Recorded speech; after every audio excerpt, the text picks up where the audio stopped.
What's good? So I don't post often, and when I do, it's because I've actually spent enough time on something to have a concrete opinion about it. And the thing I've been spending time on lately is automated technologies in crypto, running them with my own capital and watching what happens over time. So today I'm pulling up one of these systems on screen, showing you the whole thing from zero, and then getting into some things from my own process that I think will actually save people from making the mistakes I did.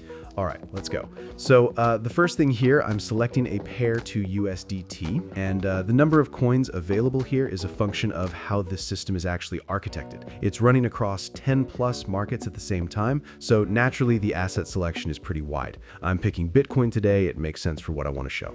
Okay, I'm hitting live right here. I need to add my wallet address for the token I've selected. Just a second. Good, that's in. Then I set my capital allocation. This is just me telling the bot what it's working with this session. Yeah, somewhere right there. Okay, next I configure risk level. And I actually want to address this one directly because it gets treated as an afterthought, and it really isn't. This setting is defining the system's trade quality filter. The exact point at which it decides a pricing opportunity has too much uncertainty attached to it to be worth taking. It's not just an aggressive versus conservative toggle, it's a precision control. Good, the final control of the set is strategy. This is the specific operational logic the bot is going to apply throughout when it's scanning for price gaps between all supported markets. Okay, everything is right. Let's run this. So here I've got different tokens on me right now, and I'm just going to send one of those directly. No conversion needed on my end. The platform handles that step automatically before anything starts running. Give me a moment.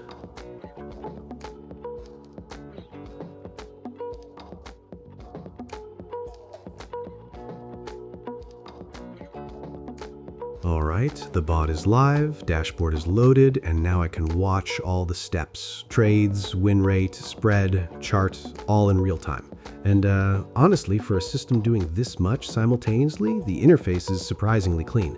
Now it's just a waiting window. I'm gonna let this run for around a few minutes.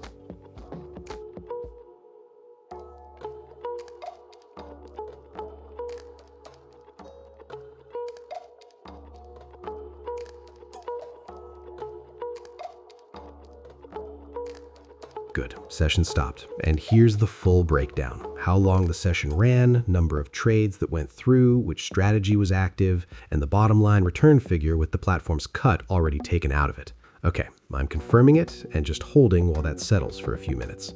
So let me cover some ground while we wait. Okay, so I've been running structured evaluations on crypto platforms for years, running a real process with documented results and real money. And doing that consistently has meant walking into a fair number of scam projects along the way.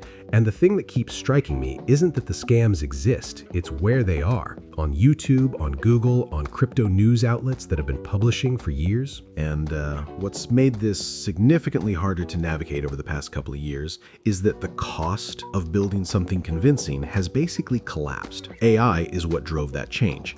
What used to take a real team and real resources to put together can now be assembled by one person with the right tools in a relatively short period of time.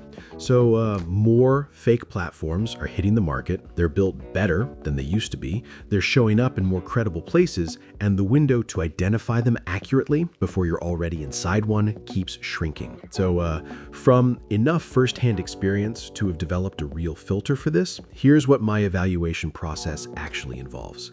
Main thing I do is use the platform properly, not skim it, actually engage with it. Every section, every setting, every function it claims to offer.